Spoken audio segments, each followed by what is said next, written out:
Ready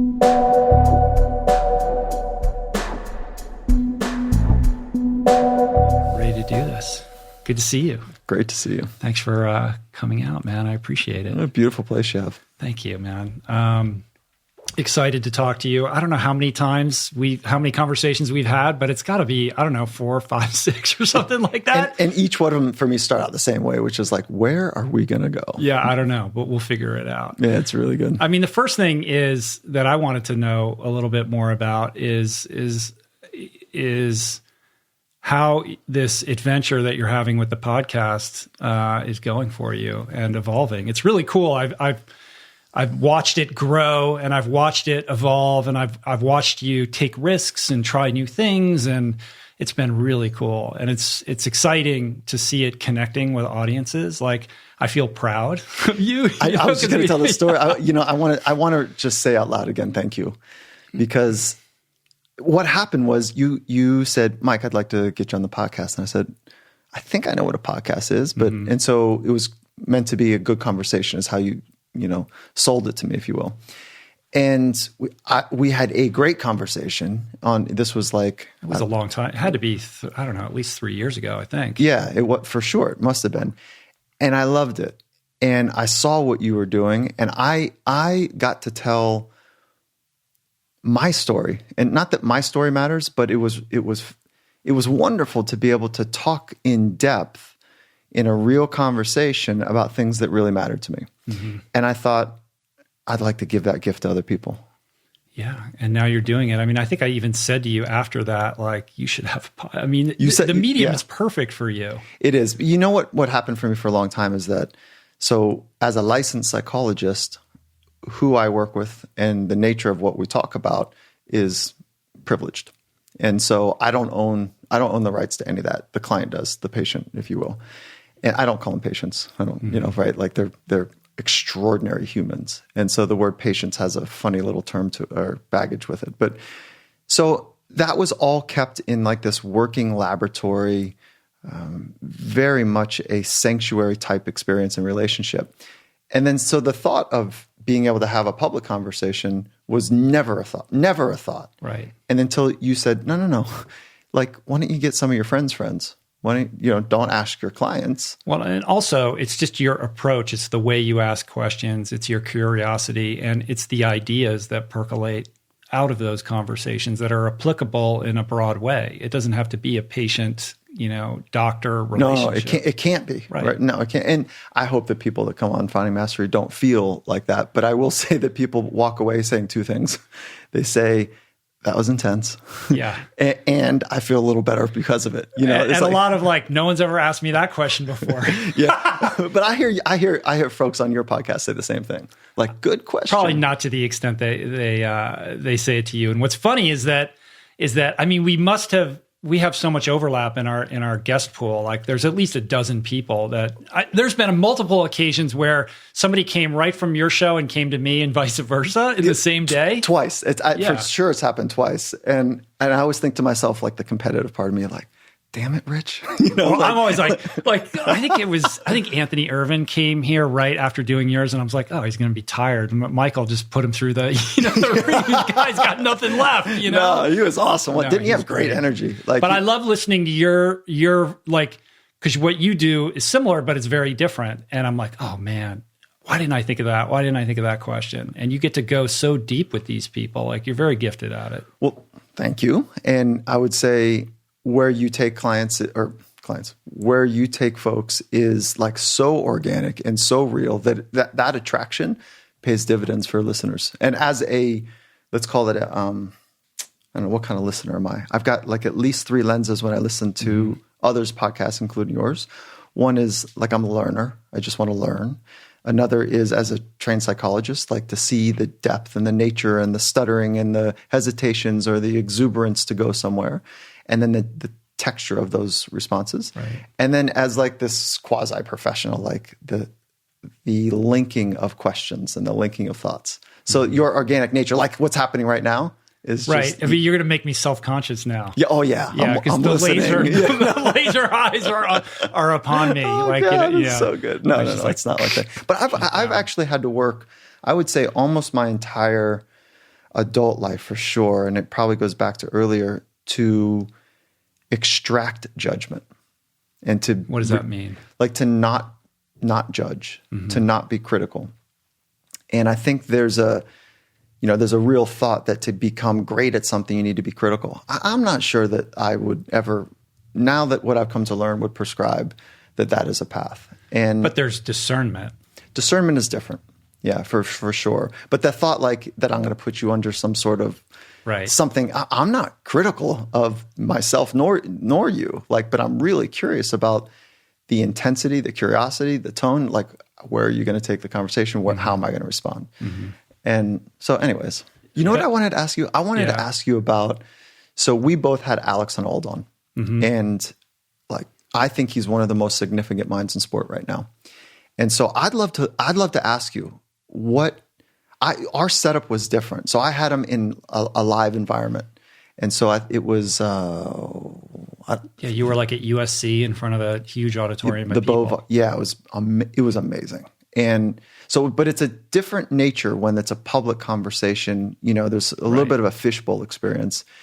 And I'd love to learn, and maybe we can swap notes here, is what you learned. And then, I'd love to share that as well, my perspective. Well, I mean, the first thing I would say is that I agree with you. I think he's one of the most brilliant athletes walking planet Earth right now. I mean, what he's capable of doing boggles the mind. And I just think his proficiency and his mastery, to use your word, is on a level that, few athletes are capable of achieving. Like, in a scenario in which the risks and could not be higher, right? It's just unbelievable what he's able to do.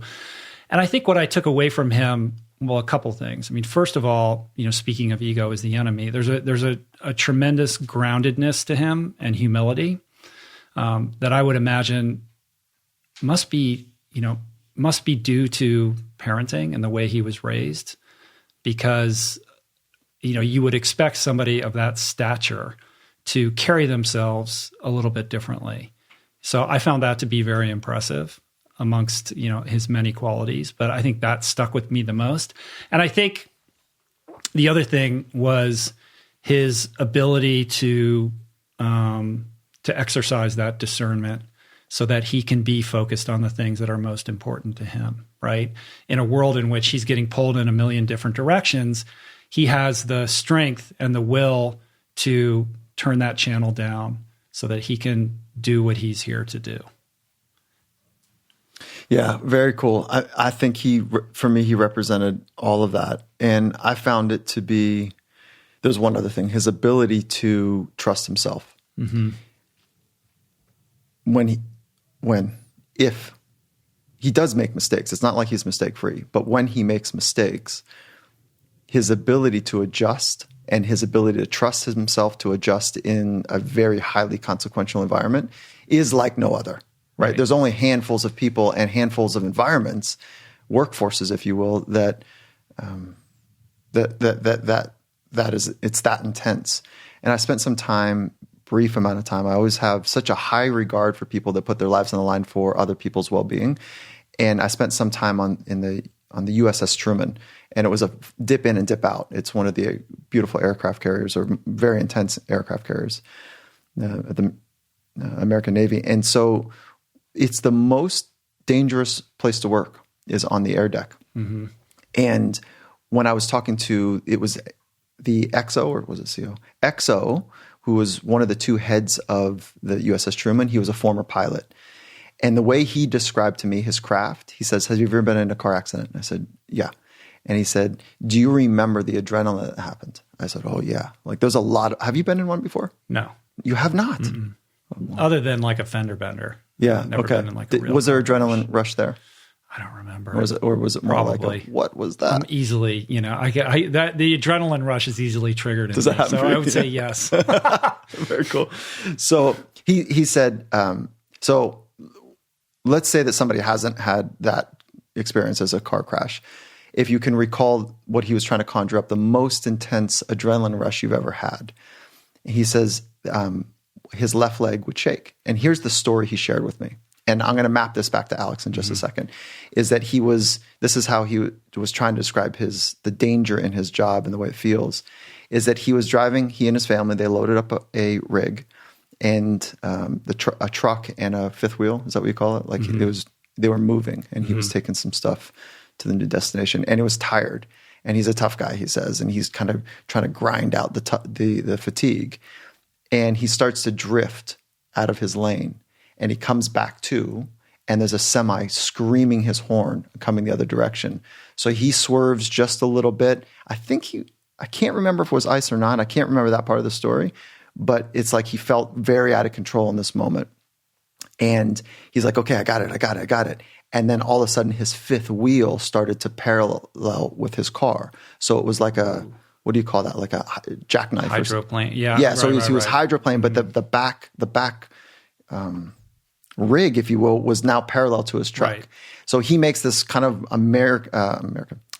amazing adjustment, and his truck and fifth wheel straighten out, and the rig just barely misses him, as the dramatic story should end, right? And he pulls off to the side, and he said, if you can imagine what that was like, my legs were shaking, my arms were trembling, I wasn't breathing during that time, but it was amazing, and I was frightened.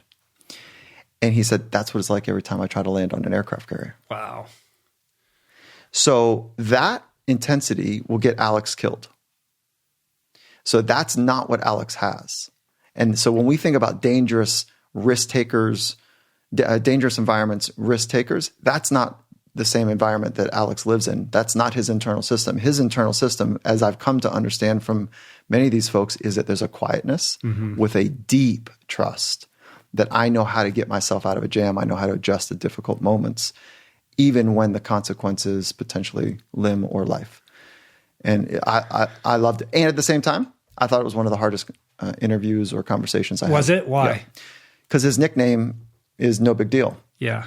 So Alex, what's it like to have, sort of deflecting and your thumb and middle finger in a hole, and you're dangling from 2,000 feet, and you've lost your footing on your, it was cool.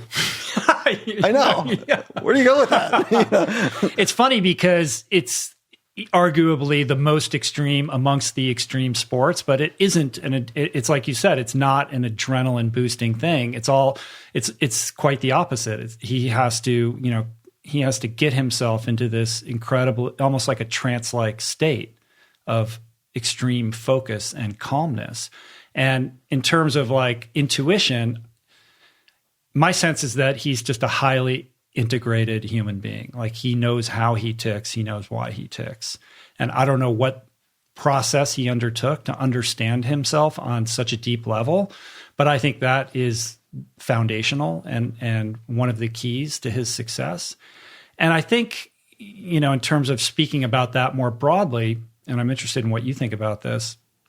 Look, you're in the business of talking about peak performance. Everybody wants to be a peak performer, regardless of whether you're sitting in a cubicle or you're an athlete or whatever, a musician. I don't know if everyone does. But they're interested in peak performance, right? How can I optimize? How can I be better? And at the same time, I think there's like this cynical tone as well that takes place. Like, oh, okay, peak performance. Like right. I get both of those, and I think.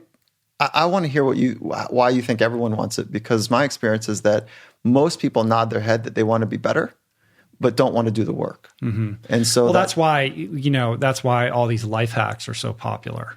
Yeah, but the idea behind the life hack is, on some level about optimization, I suppose. Yeah. So everyone's looking to, level up, but they want to do it the easy way.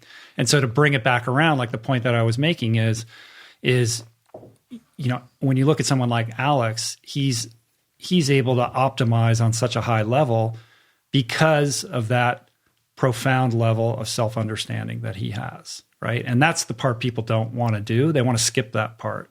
The self-discovery. Yeah, because don't get me wound up, right? How I think about hacking. But please, I want to unleash you on this point because I think it's super important. I think people look at this and they either don't understand what that means, or they find it inconvenient or unnecessary. Like they just want to get to the sexy part, but that's where the work is. And when you see somebody who is so self-actualized as Alex, the proof is in the pudding, because his ability to execute on what he cares about is a direct function of that integration process. Yes. I mean, I'm shaking my head like, yes. And I love that. I love this phrase that someone gave this, my wife and I, this thought early on, which was parenting is inconvenient. And super inconvenient. Yeah. And it doesn't mean that's not a bad thought. That is like, to do parenting well, you're going to have to maybe leave places that you want to be, because you say to your son or daughter, whomever, like, hey, the behavior that you're acting on, it's not okay. And if it continues, we're going to have to leave Disneyland, even though you want to be there, or this party that you're at, or this whatever. And if being inconvenienced not by the human that you're raising, but by the acts that sometimes are untimely. And that's the hard work. That's what actually creates the beautiful bonds between children and adults, is the ability for them to trust. Like, okay, they have my best interests, even though it's not easy now to live through. And you said it was inconvenient for people, or it is inconvenient to do the long, difficult journey of self-discovery. Yeah, oh yeah, it's hard. Right? It's hard, to be honest. It's hard to do that alone work. Nobody can give you wisdom. Yeah. And I don't know that I ever would have done it had my back not been up against the wall. Pain has always been my motivator to really look inward and make changes. So I've been asking this question to people lately, and I don't know if it's a fair question, and I'd like to get your thoughts on it. Love to win or hate to lose? And if there was space to choose a third option, would you choose a third option? Or would you just say, oh yeah, it's this one out of those two? I would choose a third option. For me, it's never about winning or not losing. It's just a function of whether I lived up to what I believe to be my potential. Like, did I do my best? Did I put everything into trying to achieve a certain result? And then, so that's why I think it's not a fair question. And that being said, is the process to better understand what is possible for anybody, for oneself or for somebody else, is difficult. Like that takes discernment. That takes deep thinking to think about, like, and I think this might be one of the most loving thing we can do for another human, is to think deeply about what is possible, have a conversation with that person, calibrate that conversation, nod our heads to it once we get the fabric and the texture of that thought aligned, and then commit to helping, supporting, and challenging that person through. And if we're left alone to do it, it's really hard. That's why I haven't seen anyone that does it alone, right? But back to the thought, hate to lose, love to win. Almost 95% of people that I ask that question to, whether they think that they are on the right path or not. No, let me not say it that way. That sounds almost crude. 95% are saying hate to lose. And then given a little bit more space. Is that true? Really? Yeah. Yes, but that what spurred me on that is your thought, which is, I had to come from pain. So the pain of losing, which if we map it on the brain, there's no loss center of the brain. There's grief. There's there's no, the redundancies in the brain are minimized because it's this amazing superpower computer that we don't even know really how it works. But the thought that there's a center for losing a Super Bowl or losing an ultra event, there's no center in the brain for that. It is mapped over grief. Right. So most people, grief is so hard for people.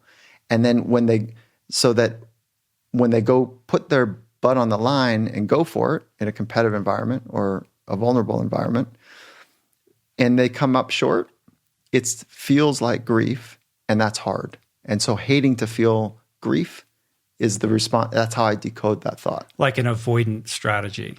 Yeah, like I hate it so much, I'll do whatever it takes to relieve myself from it.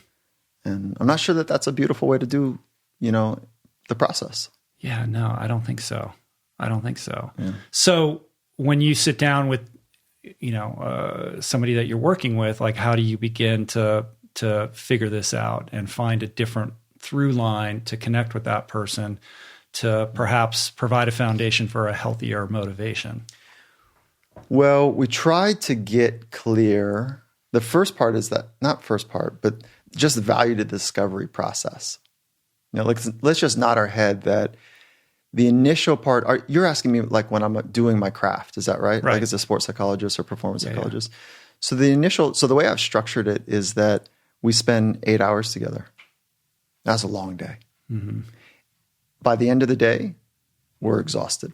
We both are tired because we're working relentlessly towards insight. And then at the end of those 8 hours, if we are so fortunate to have some insight about what makes the person that I'm working with, who are they and what makes them work, if you will? What are they driven by and driven toward? And then if we can get a handful of insights together, then we can set up and design a way to train one's mind and organize one's life for optimizing. Right. Okay. So that deep, deep work is really like, who are you? Mm-hmm. What are you driven by? What are you driven toward? And then what do you imagine as possible?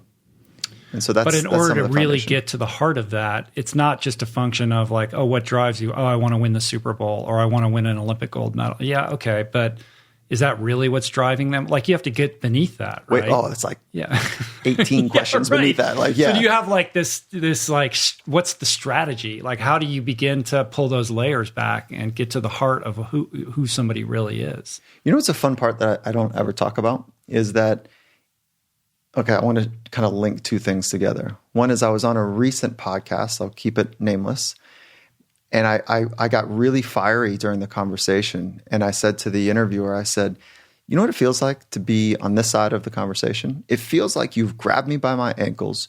You've tried to wrestle me to get me upside down and shake out whatever you think is in my head. You know, like trying to get the lint and the coins that come from my pockets and whatever thoughts, you know, that could bang out of my head. Trying to hack you. Yeah. And I said, that's not how this works. It doesn't work like, what are the 4 questions? And I know you're not asking that. Mm-hmm. You're asking a really thoughtful, like, what is the process underneath? And so I want to share something that I think you might enjoy, right? So let's say I ask an innocuous question, like kind of a, not something amazing, but it's a curious question. So it's authentic. Okay. So what's happening for me is I'm standing on the shoulders of titans of research in the field of psychology. And I'll remind you that from our last conversation, just as a stopgap here, is that I can't get enough of it. Like I can't read enough of it. Mm-hmm. I love how complicated the mind is. And so all of the research and reading that goes into it's like, what are the theories? Where are they strong? What are they missing in their approach? What are the applied practices that have been studied around it? So I've got all of that I'm trying to forget, but I need to stand on those shoulders. Okay. Then I'll ask a question based on a particular paradigm or theory. And then what I'm doing is I'm just watching and feeling. So I feel myself. I got to get myself out of the way because if I'm anxious, they can pick it up. You know, we can smell stress. Mm-hmm. We can see it in micro expressions. And so if I'm stressed out right now, your natural response in your brain is to go, well, if he's stressed, maybe I should be stressed. Yeah. If his brain is picking up something dangerous, maybe there's something at stake here. So then that becomes problematic. So I've first got to get myself out of the way by being where my feet are, right? Being curious as opposed to judgmental. Ask the question. And then without trying to bait a response or trying to guess where it's going, be in it. And then use both silence and observation to be able to toggle. This is the part I wanted to share. Toggle up or down the amygdala activation. So the amygdala is part of the brain that is like the emotional kind of fight, flight, freeze, submission, or flow state responses.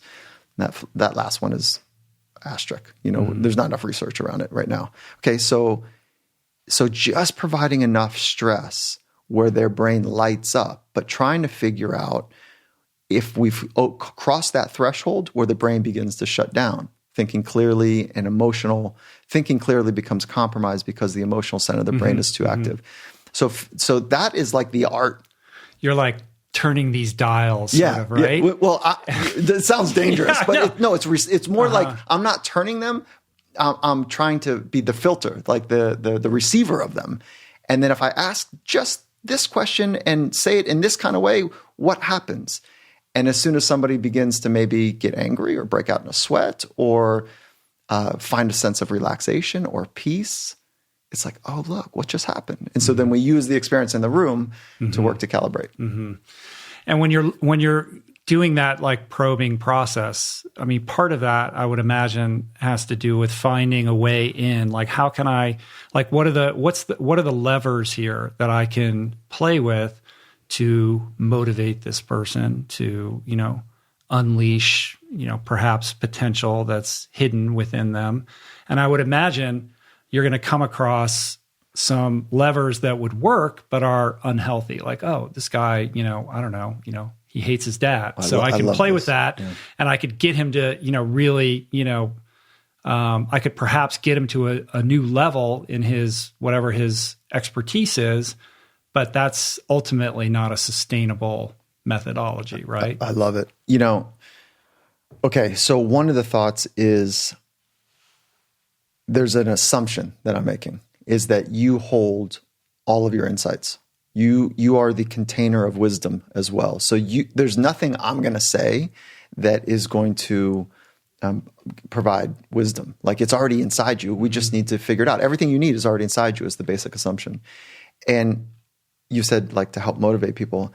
I don't think so. I don't think I'm not in the right business to help motivate people, because the folks that I spend time with are highly driven, like the 0.5% in the world driven. And so I think that part of the process is to create more space for the fire to burn more brightly, right? And then how do you do that? Well, each thought, this is a hypothesis, right? Thoughts lead to thought patterns. Thought patterns lead to thought habits. Once they become habits or habitual, they move just below what's the word I'm looking for? They move below the surface for, what's the word I'm looking for? Like efficiency. Right, Sorry, okay. yeah. So there's just like physiological patterns, right? So from thoughts to thought patterns to habits, and then once they're a habit, they're below surface. So part of it is reminding them of the habits that they've already built. They've already had great success. So every human has. They've already figured out how to get out of jams. People have done. So let's use what's already below the surface and above the surface to figure it out. Now, if we reverse engineer that, each thought either creates space or tension. I'm going to oversimplify it, right? But just with that thought alone, if you can become more aware of your thoughts, and then is this particular thought that you're having right now rich? Because you're having thoughts, I'm having thoughts, and we're having a conversation. And the better this conversation goes is a direct relationship to the amount of thoughts that are not present, right? Right. Yeah. Okay. Okay. So every thought that we have is either creating constriction or expansion. And I learned that from Judson Brewer, who's a beautiful mind in the contemplative mindfulness research space. And it's like, yes, that's it. That's exactly it. And so that simple little insight, I think, really is how the process works. So walk me through like an example of that. Okay, You know what I mean? sure. Like, I don't know, like in your experience of working with the people, you obviously not naming names, but is there like, I'm trying to Can I ask you a question? Because it sounds very ephemeral. Yeah, you're going to turn this on me, aren't you? Yeah, of course. Yeah. All right. Let's go to work. All right. So let's talk about, I don't know, something that you're working on building, something that you're trying to figure out. What would that be? I'm trying to, let's see, that's a good question. Well, I'm trying to figure out how to create better systems around the work that I do so that I can do it in a more sustainable way without being drained. So that I can approach my work with enthusiasm and awe and wonder and excitement. Okay, so where's the draining come from? I think it comes from a couple things. It comes from control issues. It comes from holding myself to an unreasonable perfectionist standard. And when you are like thinking about needing to be perfect and having a high standard that way, what are those thoughts? I think that's driven by... No. What are the actual thoughts? Oh, the actual thoughts are, this isn't good enough. I can make it better. I can make it better. I can make it better. That's it, Rich. That's the thought. That's the thought that creates... So perfectionism is a constricting based thought, right? It creates tightness, both mentally and physically. You probably feel it. If we stayed there long enough, you would be like, yeah, I'm all wound up because, my God, if I put this product into the world and it's not good enough, I'm going to be judged as hard as I'm afraid that, I'm going to feel that other people are judging me as hard as I'm judging myself. And it feels awful when I judge myself at that standard. Which is what I do all the time. That's right. So that creates constriction. And what that does is like, it just puts a little sand in the groove, right? It just doesn't allow the grease to work quite as well. So that's simple. That's really simple. So then what's the applied tactic is become more aware of that thought, because that becomes a thought pattern. As soon as you grab that thought. I have good self-awareness around it. Mm-hmm. I'm just paralyzed from actually implementing changes. Well, we talked about this 3 years ago. No, see, this is what I'm telling you. Implementation is my problem. Well, for all of us though. So you know what's really cool about this nature of the conversation? Me too. Okay. So I grew up super self-critical. I came from a family, from an ecosystem, from a community that supported that somehow. No one wants their children to be self-critical. Well, strike the word no one. There are some families that think that is the right way. And let me kind of pull out this conversation for a minute. I have a 9-year-old and I see the competitive sport landscape. My son is more on the artistic side right now than the sports side or the athletic side. And I see where some parents, and I'm not saying that they're my son's friends, but I just see the ecosystem of young parents and young children. And the ones that are screaming on the sidelines are not the ones that did it in the pros. Of course not. No. So the ones that have done it in the pros, they're in the corner with their hat down going, God, I hope he's having fun. Yeah, of course. I mean, because they're fulfilled. They're not living out their childhood fantasy through some projection on their child. And they know that to really go the game of mastery with a stop short of that, which would be high performance, to really go to that place, it takes a long time. Mm-hmm. And if you don't love it, you're not going to go a long time. And if you're let's say high performance is stop 1,000. I'm making up how many stops are on this train. 1,000. Mastery is like 2,000, right? So the stop of 1,000, most people want to get off around 250 now because it's so freaking hard to be deeply focused. Because when you're deeply focused, you know what you have to do? You have to gate out the thoughts that create constriction. To be deeply focused in this moment where all things amazing happen, high performance, love, intimacy, vulnerability, all the amazing things happen in the present moment as you well understand that of being your friend and listening to your thinking patterns. So we have to gate out all the ones that create constriction that become noisy. So you think about the signal to noise ratio. The signal is where amazing things take place, and it's always found in the present moment. And the noise are the self-critical thoughts. Right. Need to be perfect, this, that, and the other. And the noise of what others might think of us. Those are both noisy. So what is the process of muting the self-critical voice? Yeah, so it's not a mute, right? It's a relationship with it. It's a relationship with, and there's lots of ways to do this, but it's the relationship with, why am I doing that? Okay, that's interesting. Oh, look, there it is again. So it's increasing the awareness, being curious about why you would choose that thought, and then making a decision. As soon as I do have that thought, what am I going to do about it? Right.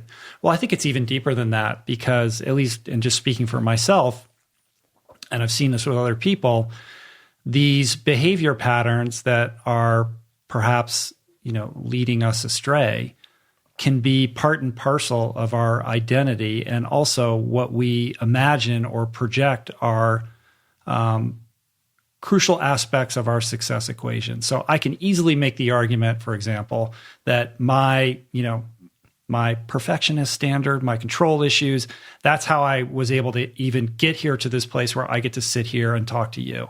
And if I let go of that, that's very threatening. That's terrifying, right? Because that means that I have to come to this decision that is in fact not what's fueling my success. And just coming to that understanding is difficult. And it would then put me in a place of confusion and mystery. Okay. So what you're hitting on is big time, right? It's almost like what would be an easy example is that, you know what? Okay, I have a headache. And so the doc or someone that I trust told me to take aspirin. Do you take aspirin for headaches? If I get a headache, I don't get headaches that much. But, no, I was asking that like more Advil rhetorically. or whatever. Advil, whatever it is, right? You take something for a headache. And then it works. You're like, oh, okay, good. Okay. And then at some point you say, man, I got a stomach ache. You go into the doc for the stomach ache and they go, you know what? Let's do a little test. Oh, you've got some ulcers. How often do you take, the headache medicine? Well, I take it 3 times a day. No. You gotta stop doing that. That's too much. But it works. I don't have headaches. But now you have an ulcer.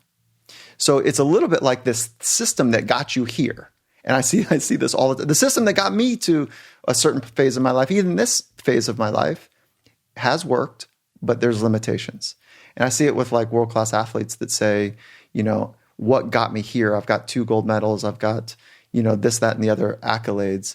But there's another space that I need to figure out because this is no longer working anymore.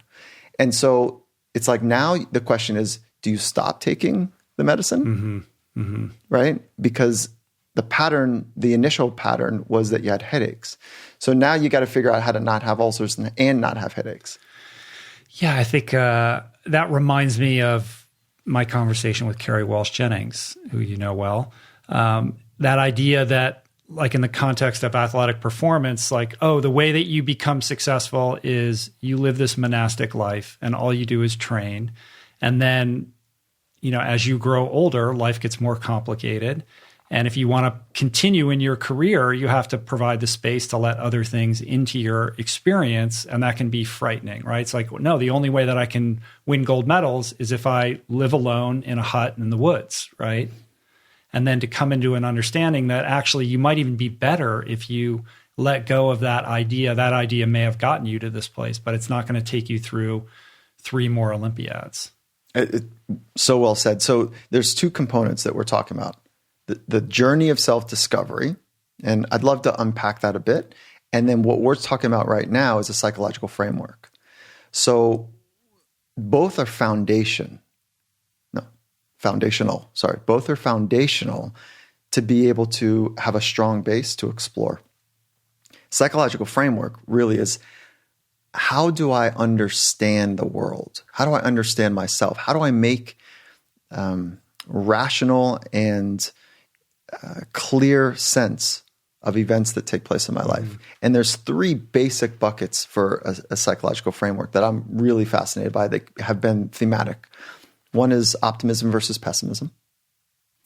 And what I've found, like research would support this as well, there's lots of good research around optimism and pessimism. Not a whole lot about pessimism, but in reference to optimism. And then my personal life experiences, I don't know any, and that sounds like a really big phrase, but I don't know any world-class performers that don't believe the future is going to work out well. Yeah. But my first question is that immutable? Like there are pessimistic people and there are optimistic people. Can you take somebody who has a victim mentality or a pessimistic outlook on life and turn them into an optimistic person? Cannot do it. They need to want to do it. So they need to understand, like, the process for all of us to change is to feel the pain of the current situation. And this is why drugs are so gnarly, is because they take away the pain, right? And buying something can take away some pain. It can give you some instant pleasure. That may deprive you from that pivotal moment in which you are forced to look at yourself and perhaps make that change that could make all the difference. There it is. So I can't help somebody change, right? They have to want to do it. My job in many cases is to help them feel pain. But even let's assume they have that willingness. The clear answer is yes. We are not born as the leading hypothesis about optimism, pessimism is we're not born. We don't come into the world that way. There might be a genetic predisposition towards anxiety and whatever that would gate somebody a little bit closer to pessimism, but it's a learned behavior. And so anything that's learned can be adjusted and adopted. So the first is to know that there's options. And part of that process is to recognize how many of the extraordinary doers in the world think. And they're more optimistic than pessimistic, just by my experience, if we're just taking an N of 1 right now. And then the challenge in this conversation is, as soon as people talk about optimism, it sounds like all of a sudden we're going to get soft. All of a sudden we're going to get, let's hold hands and let's pick some flowers together and everything's going to work out just right.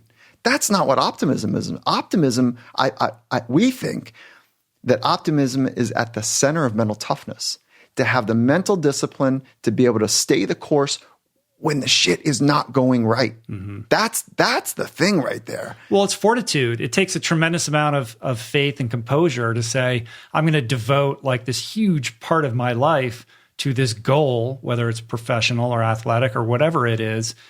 Baked into that has to be some sense that this is going to lead you in a positive direction, right? That things are going to work out, maybe not exactly as you imagine, but that it'll deliver you to a place that's better than wherever you are at that moment.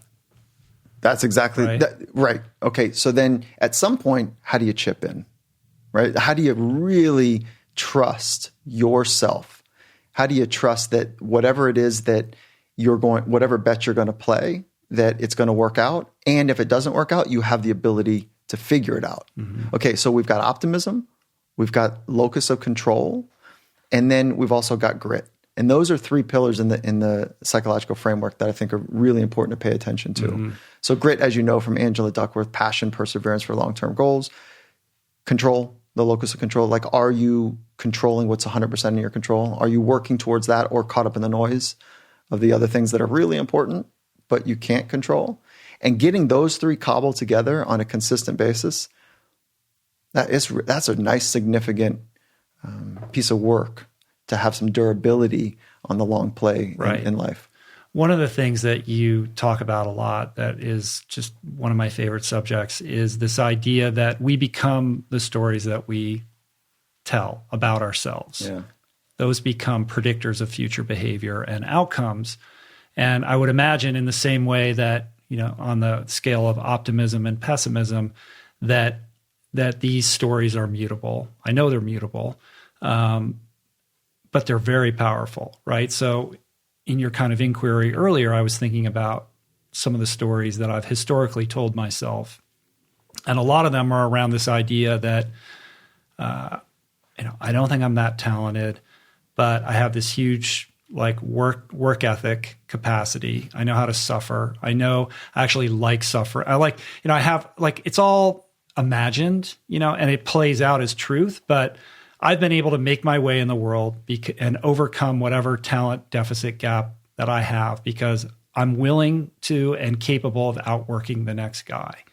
And so I've relied on that story to achieve certain successes. And then I credit that story as fundamental to that success. But ultimately, I see myself moving towards burnout and these having to confront these control issues in a way that I'm now realizing it's not only is it not sustainable, it's not making me happy, right? And I have this sense that I could be more productive and I could be happier and more fruitful if I let go of this narrative and find a new one. Cool. I mean, that's like if we're swinging from vines together and you've got a bead on how this vine is creating great momentum for you. And then you grab the next one. It's not quite as sturdy, but you need to let go of the one that's really strong and it's got some good oomph behind it, and it's got a good anchor and lever on it to go to the new one that's a little less sturdy, but you think it's going to take you in the right direction. What if you fall? Can you figure it out? And I'm not looking at you that way. I'm saying for all of us. Uh-huh. So there is, rational emotive therapy is take a look at the worst case scenario. Feel that. Really examine the worst case scenario. And oftentimes what happens if you go in that kind of dark place, if you will, and even write it down or talk about it with someone that you really trust, is that you end up coming through going, well, the chances of that happening are pretty low because I'm pretty resourceful. But if it did, I'd rather go for it than not go for it. Mm-hmm. So there's something in there that ends up happening for people. But the thought that, yes, can they change? 1,000%. And you go back to the constriction thoughts or the expansion thoughts. When you belly laugh, it's really good. And it just feels really good. That's space. That's expansion in there. And so those thoughts that lead to the freedom to have that type of experience on a regular basis, wouldn't you trade a lot of that for I don't know, whatever quote unquote success is? outwardly success. Yeah. Isn't that like really valuable? And if we follow, like Harvard did that 75-year study on fulfillment, and that's a long study now, 75 years, right, to study fulfillment. And what they found, two of the largest pillars for fulfillment in life is grokking and wrestling with the difficult questions in life. So not shying away from them. This is a difficult question we're talking about. And I think we have, and the other one is deep relationships. It's like Susan David. She's a Harvard psychologist who wrote this book, Emotional Agility. I do. I know the book. Yeah. But it's that idea, like her saying is, what is it exactly? I'm going to butcher it. But like essentially grappling with difficult emotions is the price you pay for a meaningful life. That's right. So this success like the idea of being fulfilled and contented in your life requires you to face these things that, kind of our culture pushes up against and says, don't worry about that, or take this pill, or, just pretend it didn't happen. And I think what's happening right now, if we kind of map less than 100 years from the Industrial Revolution to now, is that our ancestry at some point figured out that no machine's going to take their job. So they came home to the dinner table and they said, you know what? No machine's taking our job. We're going to work. We're going to figure it, not in this house. And so we've been handed down that work ethic ethos. You and I certainly have, but many people have been handed that down. And then what it's turned into over time as a generation of has muted the story, or not muted, but shifted the story just a little bit, is that I need to do extraordinary things to be extraordinary. So the thought that I need to do more to be more, I think, is wearing us out. Yeah. Well, I've definitely bought into that. Yeah. And so you're not alone, right? Yeah. But so there's a deep fatigue that will come from that model. And it's time for sure right now. I think the timing of this is eloquent, that let's flip the model, that we need to be more and let the doing flow from that place. So the be more what? Be more present, be more authentic, be here more often, be more gracious, right? Be more. And then whatever the doing that we want to experience in life, imagine the output difference. One is you get those moments in joy. You increase maybe the frequency of them. And then what would happen to the doing if they came from a more pure place? Right. That's uncharted territory for me, because I've always been the guy who my operating system is, if I didn't like really suffer to create whatever I'm creating, then I didn't work hard enough at it. There's more. I can extract more blood from that stone. Just a couple more all-nighters.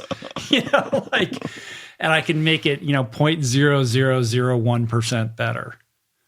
And it's not working. Well, it got you here. It got you wherever. It works. It's just not. It's not a sustainable fuel source, right? And we're not fragile. Humans are not fragile. We can do extraordinary things to this frame of ours, but we do need to refuel. Yeah. And so, how long can you go without sleep? You can do it for a little bit, but not too long. How long can you go without water? Not that long. Food, you can go a while. So we can do extraordinary things to our body that are debilitating our resources, but that's not the big goal, right? So then, what are the big movers for you? Like, what is it that you want to do in life that's driving you into, fatigue? I think that fundamentally it's trying to find ways to provide the most help that I can to the most people in the most substantive way, the most meaningful way. That's what gets me excited. That's what gets me out of bed in the morning. Like, I love the training and all the race, whatever. I did all those, but doing all of that, in some bizarre, alchemy of the galaxy has put me in this place now where now I can be a resource for other people, and trying to be the best at that I can possibly be is what I'm focused on. I love the thought, walk the talk, like talk about it, but walk about it. And you're talking about how you want to walk about it. You want to live that way, whatever that way is for you. That's like sturdy and nimble, all in the same, way. And I feel at the same time, like, so much of your work is about presence. how can you be more in the moment? How can you create that space? And that, these conversations are coming up more and more in my life, and they're transpiring in a cultural moment in which we've never been more distracted, and the demands on our attention have never been greater. Like, with these things in our pocket, it's like, there's no space. There's no, anytime you're waiting in a line, you can easily, find something to do with your phone. And so you have to exercise a lot more diligence around creating that space. We're outmatched. You know, like technology companies that are really on it have tens to hundreds of PhDs that really understand the neurology of behavior, the thinking patterns of behavior. We're outmatched. Yeah. Do you know this guy, Tristan Harris? Sure. Yeah. Yeah. He's doing a lot of work around that. That's right. We are completely outmatched. And, he's on it. He's early in the days of it, and he's going to take on some tech giants around it.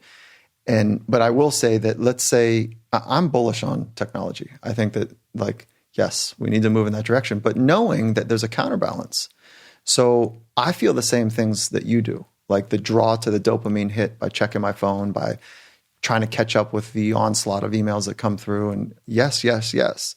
At the same time, it feels irresponsible to not carve out enough time to train deep focus, because that's like a multitask, thin slicing, rip and run type of experience. So then the counterbalance needs to be space to be able to condition my mind to be more present, to be more aware of what's actually happening in the internal ecosystem. And I'll tell you what, for me at least, there's a razor's edge to it.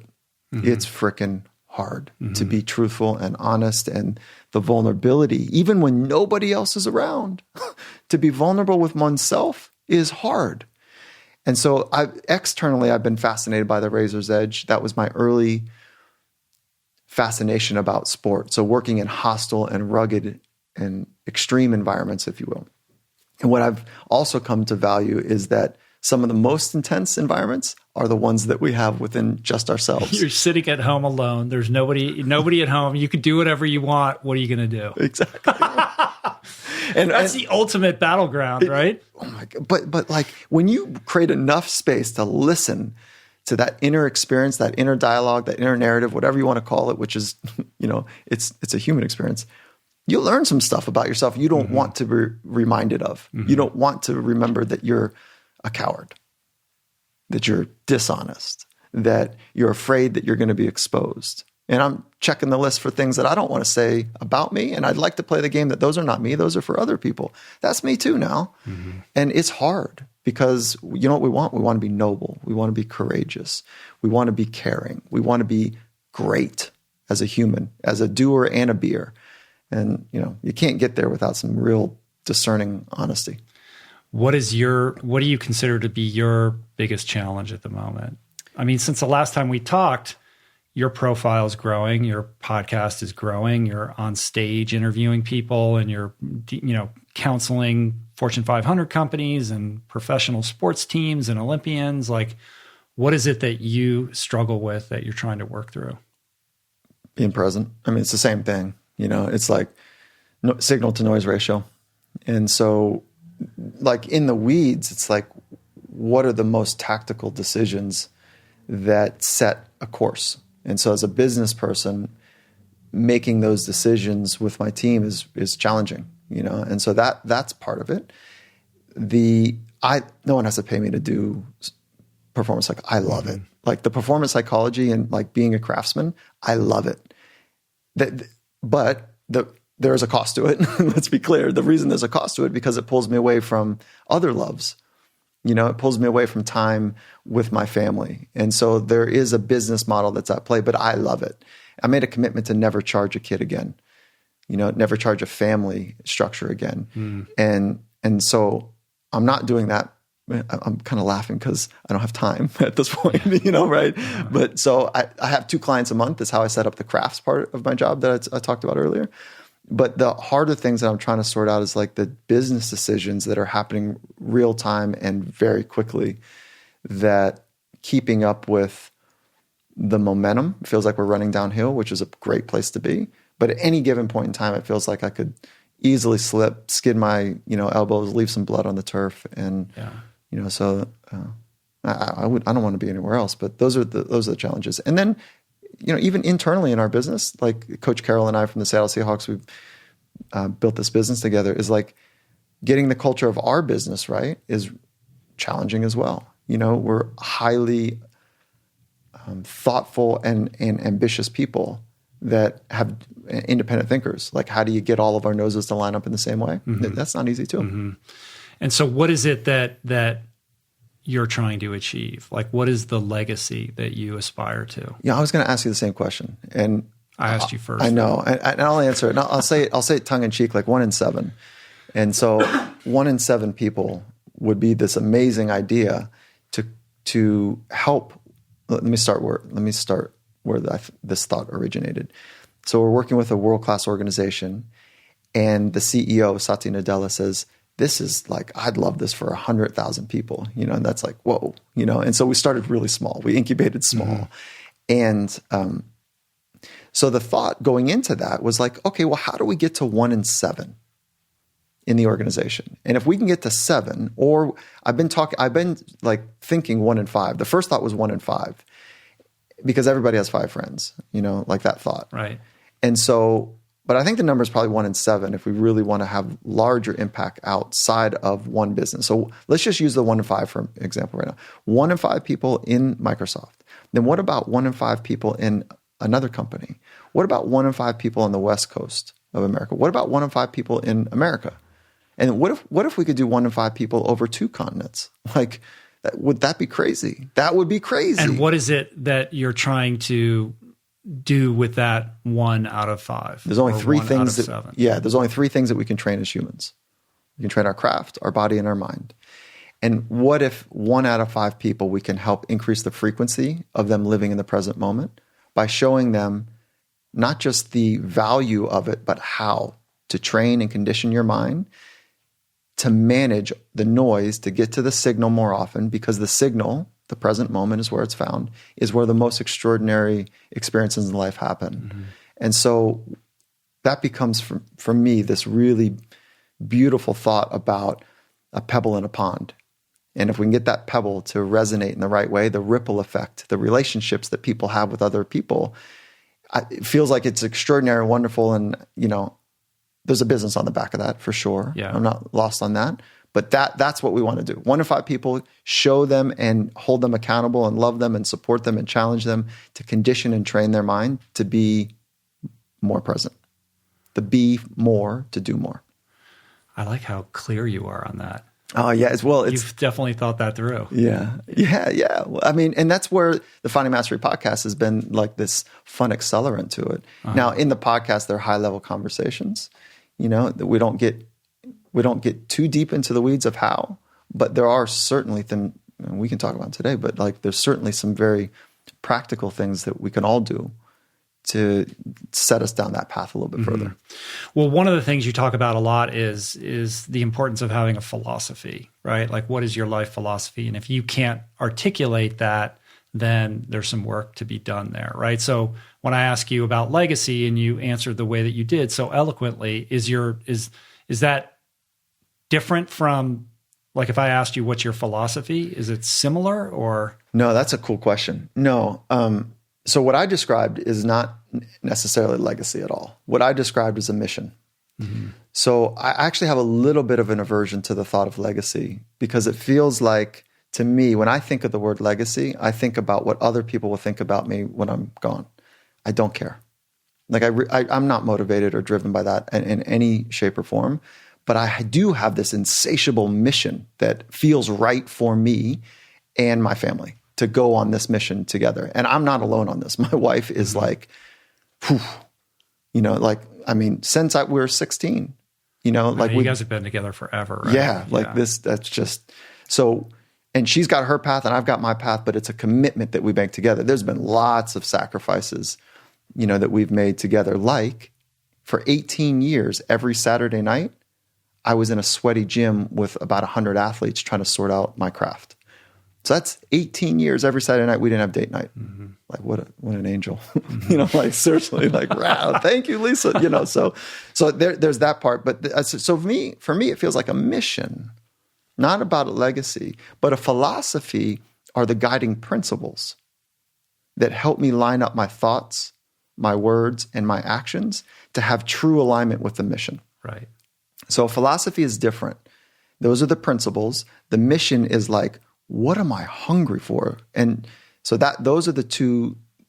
And the mission that I just described, you can have a couple missions. They need to hang together. Thinking about being a world-class swimmer and then a world-class pianist is probably not going to quite work out in the right way. Right. But so I've got a couple sub-missions, or the way I think about it is like that's my main business mission. I've also got a mission as a relationship-based man, a spiritual man as well. So, but I feel like I'm getting in the weeds a little bit to answer your question. Right. But so in thinking about that, like I'm just thinking about how like that clarity of thought about the mission works with this idea of being rooted in the present. Like, are you somebody who's like, okay, here's my 5-year plan and here's how it's going to map out? Or are you somebody who is like, look, I trust when here's my philosophy, here's my mission, and I'm showing up for it. And then I adapt in the circumstances that present themselves. And I don't stay wed to like, it has to look a certain way a year from now or 5 years from now. Oh yeah. That's a cool thought, isn't it? Like, especially how quickly technology is changing.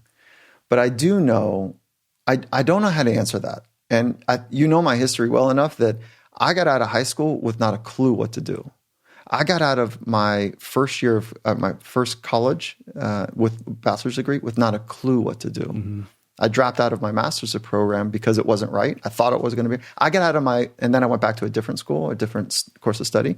I got out of my master's program without really a clue to do. My last semester of my master's program, and the dean of the school says, Mike, everyone else has signed up for PhD programs. What are you doing? And I said, I'm going surfing. Yeah, really? Yeah. And I said, no, I'm not cut out to be a PhD. Mm-hmm. She said, you're summa cum laude. What are you talking about? Go anywhere you want. And so I don't have this great ability to say the vision that I'm setting, by hell or high water, that's what's going to happen. But I do have a sense that of what the world, my world, and people that I care about, what their world would look like if 1 in 5 people in our ecosystems were more deeply connected to each other in the present moment, like how extraordinary that would be. Mm-hmm. So I have that thought, which is a cool thought for me. That's the vision that I'm holding to. Now, the tactics to get there, 2 years ago, I didn't think we were going to have the challenge that we're having on cascading and what's the word I'm looking for, to like the cascade, like to take the ideas and be able to spread them across many different ecosystems. So we're trying to figure out the right technology to do that as well. So I don't have the tactic like it's going to be this, right? But right. So that's where we are right now. I like it, man. It's ambitious, but there's so much heart in that, Yeah, well, I want to figure it out. Yeah. So okay, so now over to you. Uh-oh. Yeah. Okay, so well, you started with legacy, and I'm not critical at all if you say like, no, I think about legacy. Like I'd like to hear how you think. Mm-hmm. Yeah, I don't know that I think about legacy. I think about and this is always evolving for me, and it's certainly changed even in the years since I first met you. Like I said earlier, what excites me is trying to activate people in a positive way, in a real way, like in a way that can really catalyze significant, sustainable change in them. And initially it began with diet and, through telling my story and helping people rethink the limits of their own personal potential. But I'm starting to think of it more broadly, and I'm trying to kind of transcend this like vegan athlete, sort of story. And the podcast experience and this adventure that I've been on, the last 5 years, I've been exposed to so many extraordinary people, and it's given me the opportunity to be a cipher for incredible ideas that I think can be transformative to people. And when I kind of take a look at culture and society, like I don't see a very good picture. We're this incredibly prosperous society, but most people are unhappy. We're overly medicated. 70% of us are obese or overweight. We're dropping dead from diabetes and heart disease and cancer and all of these conditions that are part and parcel of this modern world that we live in. And it's more than a malaise. It's a cultural disease. And so, my work and my mission and my interest stems from trying to get people to wake up from whatever waking dream that they're living in, to seize more autonomy over the direction of their life. And it can begin with food. It can begin with mindfulness. It can begin with exercise. There's many points of entry, but to the extent that I can find a way to, connect with people that listen to the podcast or read my books or hear me talk, to activate them to rethink their preset ideas that are based on social programming, to exercise more domain over that. Like, that's what I'm interested in. And it's not nearly as eloquent or well thought out as yours, but that's kind of where my head's at, I guess, in a more amorphous way. So I had the same thought, like, okay, he's thought about that. Mm-hmm. And you know what might be fun for us to do is a project together. And so I like when people say, yeah, it's a cool idea. And I love when people say that's a bad idea. Because I say yes to a lot. Like, I like to have ideas. So if it's a bad idea, please, I would love if you said it's a bad idea. Okay. We don't have the time to waste, on just okay ideas. Okay. But what if we put a little challenge together and we did a philosophy challenge? And so the word philosophy can sound daunting. It can sound like this ivory tower experience. It's not. It's like, what are the guiding principles? And maybe what if we walked both of our communities through in some way in a challenge to write down their philosophy, and to do it in a way that maybe so here's the challenge, right? In all the words of your native tongue, can you choose something that's 25 words or less? Hopefully less, because the litmus test for us is, can you get your philosophy out in a dark alley under duress, right? That's when you know it's really real. And so, like, can you get it out? And then can you act on it? Okay. Mm-hmm. So, but what if we could start with the thinking part and have some sort of contest or challenge? I don't know how to do this. You're better at this than I am, where people submit or do something, and we create a community of people that are switched on about your idea, like to activate, to wake them up in some sort of way. But they actually do the work to say, what is my philosophy? And they write it down. And then I don't know. I don't know what to do from there, but I do know that it is a significant, and I've said that word a few times, but it's a really nice thing to add to the progressive way of living. When I say progressive, I mean creating as much space and expansion internally as you can, so you can play, so you can be free. And I feel like that's a really significant way to do it. So I love that idea. Yeah, I think that's cool. Like, how would we do that? I guess, you could create some kind of portal where people could share these things. Are you thinking like a public forum where everybody's... Well, okay, so let's say that 20,000 people, closed group or something like that. I don't know. I really don't know. But I'd like to do this together, and we'll just walk through what a philosophy is. Maybe we'll do it on a separate conversation, and we'll just fire that up, right. Send it out. People will we can send them some sort of documentation on how to do it or think about it. And I don't want to have a competition who's the best philosophy, because it's all going to come down to a couple. Just getting people to think about that and practice that, I think, could be really powerful. Yeah, and then getting their loved one or someone they work with get their philosophy. So one of the things we've done at Microsoft is we've asked people to write their philosophy down, and then ask the people that they work with what their philosophy is, because it's born on this idea that if we're going to go do difficult things together, right? To do the extraordinary is going to be difficult. There's no shortcut to it. Like, we're going to meet some rough waters. That we need to lock arms with each other. And when we lock arms, we want to keep them locked when it gets difficult, and not save our own ass and grab, unlock to, that's not how we're going to move through life into to the uncharted territory. So it's an accelerant to relationships, mm-hmm. and relationships, tightly bonded relationships that are mission minded and really understand the deeper parts of what and why we are who we are. We found that to be an accelerant to performance. And that's Coach Carroll's model. Yeah. It's got to be a window into how people think and operate too. Like when you force somebody to actually write that down, because we project our ideas of people onto everybody we meet, right? We assume they have the same philosophy that we do, and they don't. What do you know? Yeah, it's like, yeah. And you don't know until you're in a sticky situation, and the practice of that philosophy, becomes manifest, and you realize, oh, we're not on the same page at all. That's right. And so there's a lot of assumptions. There's a lot of biases that we have while we're interpreting behaviors and thoughts and nonverbal thoughts or nonverbal actions. Is that right? Nonverbal actions.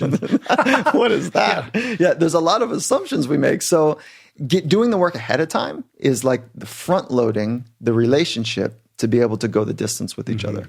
And so if we could find something, I'd love to do that. Yeah. Well, we could talk about it after this, and then maybe in the introductory part of this or whatever, we can leave a call to action for people. That's cool. Which would be cool. When you present people with that question, I would imagine there's a lot of people who've never been asked that question before and don't even know how to begin to answer it. Yeah. So if somebody's listening to this and they're like, yeah, I don't know what my philosophy is. Well, there's a couple ways to get started. One is there's no right and wrong. It's an authentic expression of the principles that matter most to you. So it is born from you. That being said, there are easy examples of philosophies at play in action. And so we don't have to reinvent the wheel. We can adopt somebody's philosophy that has been forged. And so let's take a look at the spiritual leaders or political leaders and like, what is their philosophy? Mm-hmm. And the reason you know someone's philosophy is because across environments, friendly environments to hostile environments, they have consistency about their thoughts, their words, and their actions. Because all decisions and actions derive from that core. That's exactly it. Mm-hmm. So, it's easy. Like think about Martin Luther King Jr., Dr. King.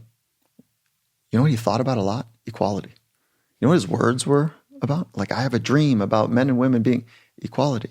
And you know what his actions were about? He went and created rallies, and he created, environments where people could activate on equality. That is so clean and crisp. But most people don't have one core idea that drives them to that extent, right? Like, well, I'm interested in lots of things. I think that's accurate.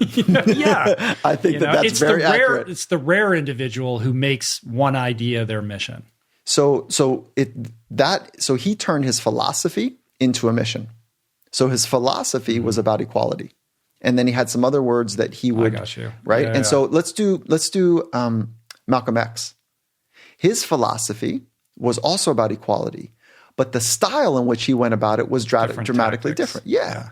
So one's not right and wrong, but it's got to be right for you, And so if we look at Gandhi, we look at Mother Teresa, we look at Rosa Parks, we look at Helen Keller. You can find extraordinary people in the world. Jesus was very clear. Love, it's pretty simple, right? Buddha was pretty simple. It's, and I'm reducing like 2,500-year-old religions down to a word. That's not fair. But Buddhism was loving kindness. Like all people are suffering. People suffer, so let's act in loving kindness. So the philosophy of loving kindness is the core principle. Right. So and I know I'm No, I get it. I totally follow. Yeah. So there's already wonderful models, but I think it's time put your funk on it. What is yours? Mm-hmm. And so that's where you start. Listening, reading, exploring, writing.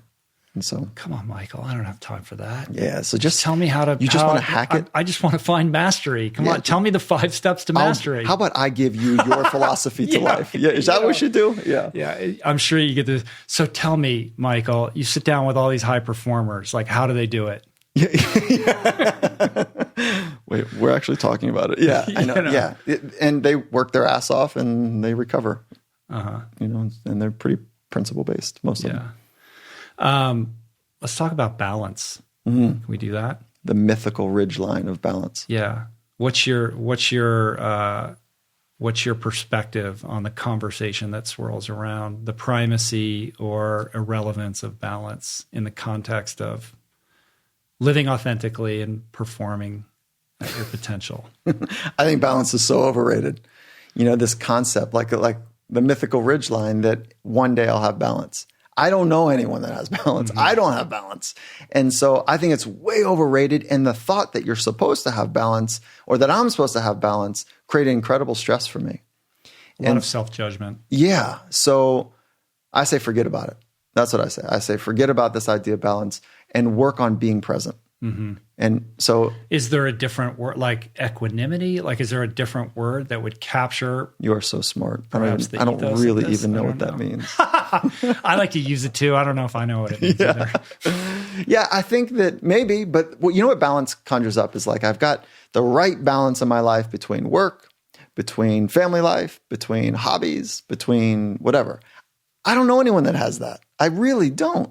And so I think the way to inoculate that thought is to, one, just kind of square it up and say, is that really what I want? For me, that's not what I want. What I want is I want to be fully immersed in wherever I am with this incredible passion that feels right to me, like an inner fire that's alive in the moment. And you know how I know that that's what I want, or one of the things I want, is because when I'm tired, when I'm fatigued or when I'm fearful, it doesn't come out. And remember the story of me surfing? That's what happened when I was so scared about what could go wrong. This is early days, is that I couldn't go to the place of like that true, authentic expression, the creative, off-axis view of the world to be about it. And that's what you lit up for me in our first conversation. Like, yeah, like I think many of us have that, so. Yeah. I mean, I don't know. I feel most alive when I am completely immersed in something. And then because of that kind of social pressure and the conventional ideas around balance, then I start to sense guilt in myself and then self-judgment. Shame and guilt. Shame and guilt. Yeah. And then you've got another little thought that creeps in there, which is, man, this thing that I'm doing that I'm fully immersed in, it better be perfect. Right. Because I could be doing this, or I should be doing this and not this. Yeah. Psychologists are not funny people, but there's a joke: stop shoulding on yourself. It smells. So like that word should. That's another challenge. Maybe we could do some sort of fun challenge with your community about, dropping the word should, dropping the word have to, gotta, musta. Dropping those words because they create something that is less than. And so I should have. It leaves a residue of not being good enough. And so I don't know. I love that. I mean, that's a big, oh, sorry. I didn't mean to interrupt you. Oh, no. I just say I love to go from thought to action. Yeah. So getting that kind of thing to actually happen for people is some of the more challenging parts.